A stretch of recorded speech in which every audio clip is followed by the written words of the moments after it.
As almas dos sacerdotes também fazem aparições. Se um sacerdote, durante a sua vida, deixou de rezar uma missa, pela qual recebeu o pagamento, deverá voltar para celebrá-la após a sua morte, ou mesmo dizer as palavras essenciais, se, por acaso, tiver esquecido alguma. Não é raro encontrar sacristães que alegam ter prestado tais serviços noturnos. Podemos relatar, segundo uma tradição oral, como ocorreu a celebração de uma missa oficiada por um fantasma, após uma tragédia, ocorrida na pequena aldeia de Monterolier, distrito de Neufchâtel-Embraer, na época da Revolução. Tal como os outros eclesiásticos oficiantes à época, o pároco de Monterolier foi encaminhado à sede do seu cantão para prestar juramento na Convenção Nacional. Na mente do pobre sacerdote, o juramento, que lhe era exigido, o tornaria culpado de apostasia e sacrilégio. Por outro lado, ele sabia muito bem que a recusa no cumprimento daquela formalidade significaria padecer de uma morte ignominiosa. O horror deste impasse causou tal violenta impressão naquele espírito infeliz, que o padre, perdendo a razão, deliberou por fim as suas incertezas por via do suicídio, atirou em si mesmo, a queima-roupa, com uma pistola. A sua trágica morte foi motivo de emoções diversas para os habitantes da sua freguesia e aldeias vizinhas. No entanto, talvez o padre tivesse sido facilmente esquecido, em meio aos ruídos dos acontecimentos nacionais, se o acontecimento sobrenatural, que o acompanhou de perto, não tivesse instigado, por longo período, a memória popular. Certa feita, quando o moleiro local fazia uma das suas rondas habituais, na exclusiva companhia de seu burro, que transportava os sacos de farinha, teve de atravessar um bosque, situado a alguma distância de Monterolier, numa área próxima de outra aldeia chamada Saint-Martin-le-Blanc. O moleiro seguia alegremente, assobiando uma canção, quando viu, no meio do caminho, a sombra do padre suicida. Aquela figura era tão familiar ao nosso aldeão que, inicialmente, ele não ficou surpreso e nem mesmo fez qualquer reflexão sobre a singularidade daquele encontro. Sequer tentou desviar-se de seu caminho. Estando o moleiro diante do fantasma, este o chamou pelo nome e perguntou-lhe se sabia auxiliar a missa. O moleiro respondeu afirmativamente. Poderás mesmo auxiliar a missa que será rezada? Perguntou-lhe o espectro. Sem dificuldade, respondeu ingenuamente o aldeão. Mal deu o seu consentimento, viu diante de si um altar montado, velas acesas e tudo preparado para o sacrifício divino. O padre começou imediatamente a missa, pronunciando cada palavra com solene gravidade. O moleiro disse os responsos com profunda contemplação e sem aparentar qualquer perturbação. O ofício continuou naturalmente até a fórmula Ite missa est. Então as velas se apagaram, o altar sumiu e a sombra do sacerdote desapareceu. O encontro com o fantasma e o ato religioso que se seguiu sucederam-se tão rapidamente que o moleiro não fora tocado pelo impulso do medo. Mas, quando se viu abandonado no meio da escura solidão do bosque, quando percebeu que o seu burro, que não fora amarrado, permanecerá imóvel, como se suas patas estivessem fixas no chão, quando, finalmente, revisitou em seu espírito todas as circunstâncias do extraordinário evento que acabará de testemunhar, sentiu um medo tão marcante, que todos os seus esforços para combatê-lo restaram inúteis. Assim, apressou-se em voltar a casa. Mas, ao chegar, caiu doente. Morreu ao fim de uns poucos dias, quer por medo, quer porque a fatalidade da aparição que encontrara o condenou a um fim iminente. Ordinariamente, é no interior das igrejas que os padres falecidos aparecem e permanecem de pé durante a noite, à espera de que um homem corajoso e suficientemente dedicado apareça para lhes prestar o auxílio na missa. Vê-se, então, luzes sobrenaturais rebrilhando através dos vitrais do santuário, como se para despertar a atenção dos fiéis. O cemitério que circunda a igreja de Saint-Martin-des-Champs, na estrada que liga Falaise a Condé-sur-Noirial, a meia légua desta última cidade, é conhecido por ser palco das mais assustadoras aparições. Lá se encontram todos os tipos de animais suspeitos. Cavalos, soberbamente atrelados, oferecem-se aos viajantes, que são transportados a algum abismo infernal, do qual jamais regressam. Por fim, pode-se considerar este asilo de mortos um retiro para os condenados, sobretudo devido às bolas de fogo que saltam e rolam pelos seus túmulos.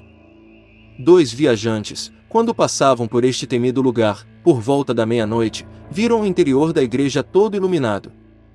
Entraram e encontraram um sacerdote ajoelhado aos pés do altar, repetindo continuamente, Dominus vobiscum. Por uma prudência sabiamente calculada, os nossos 2 viajantes não fizeram notar a sua presença. Então, voltaram e foram acordar o padre, contando-lhe a maravilha que haviam presenciado.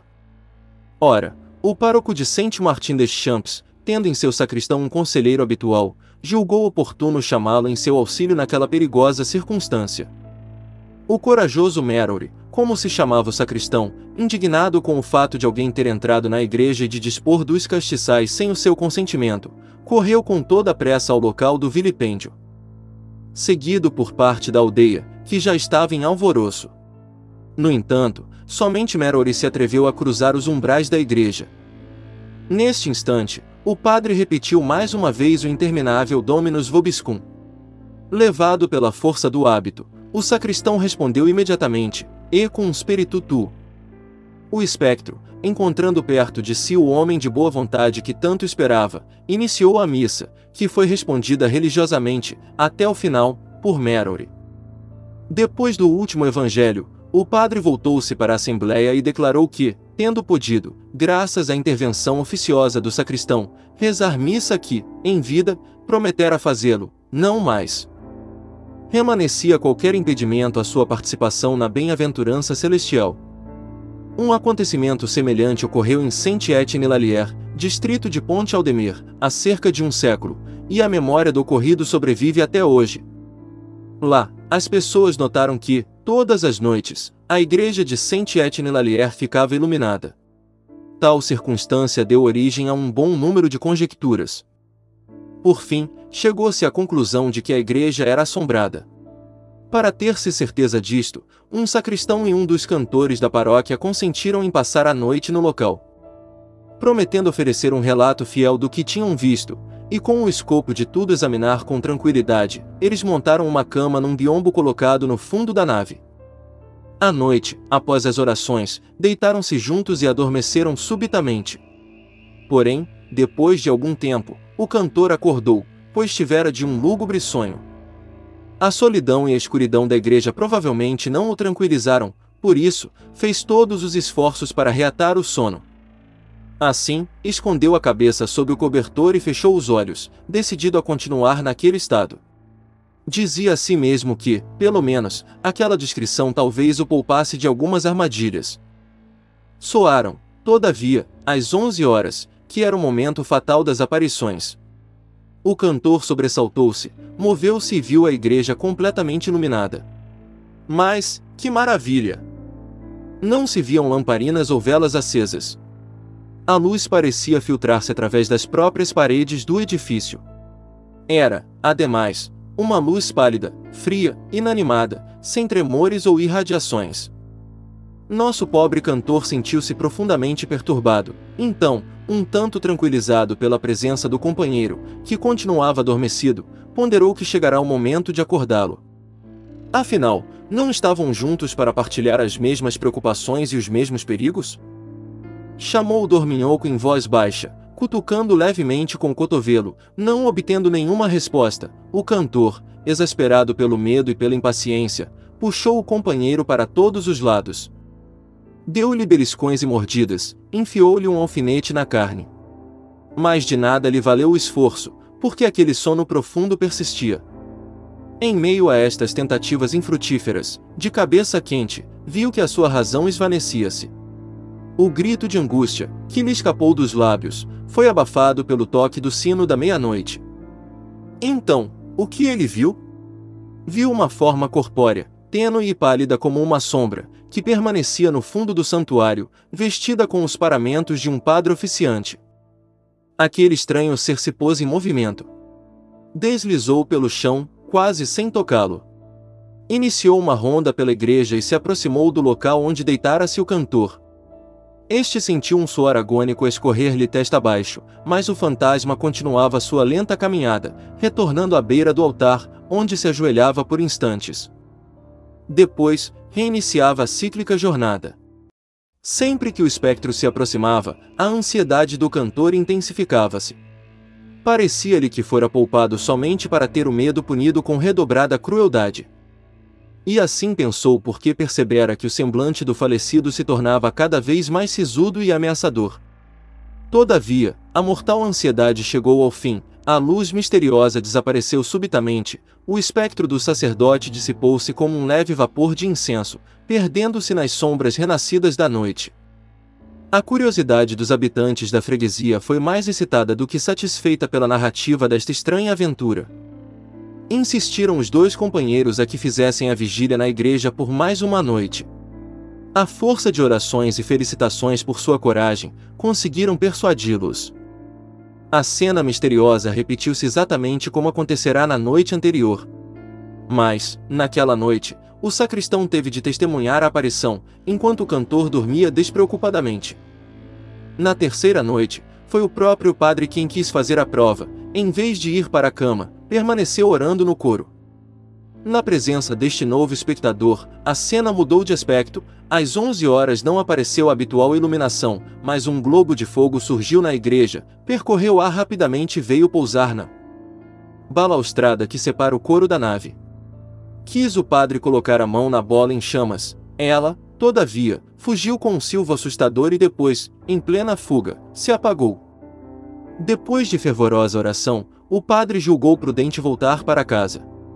Estes avisos misteriosos inspiraram a ideia de examinar os registros paroquiais. Nestes livros, descobriu-se que, certa feita, um padre local receberá dinheiro para rezar uma missa, à sua morte, contudo, obstou a celebração. Bem informado sobre a causa das aparições, o vigário de Saint-Etienne-Lalière dedicou-se a socorrer aquela alma atribulada. Certa noite, foi ajoelhar-se nos degraus do altar. Nada de extraordinário surgiu na igreja, e o caridoso vigário pôde rezar, tranquilamente, até meia-noite. Só então as velas se acenderam. De repente, um padre apareceu diante do altar e, depois de uma reverência de agradecimento àquele que o socorrera, iniciou a missa.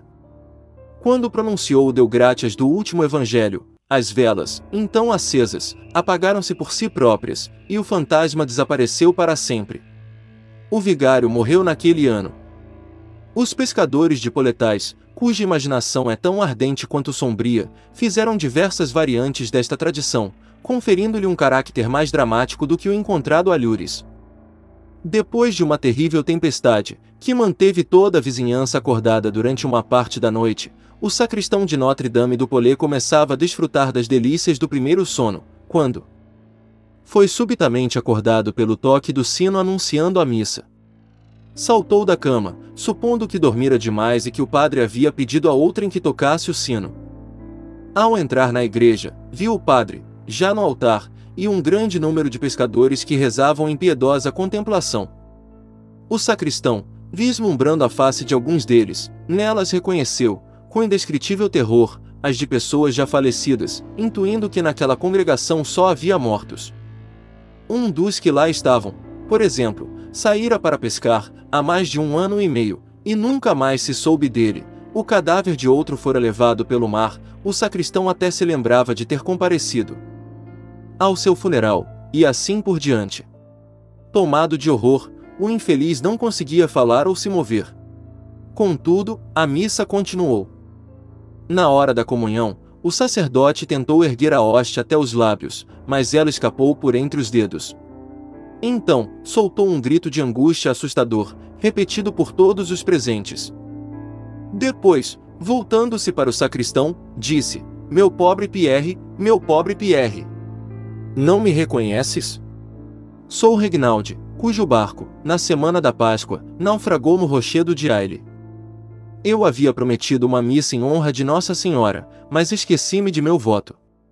Tento agora, eu mesmo, rezar esta missa, em cumprimento de minha promessa.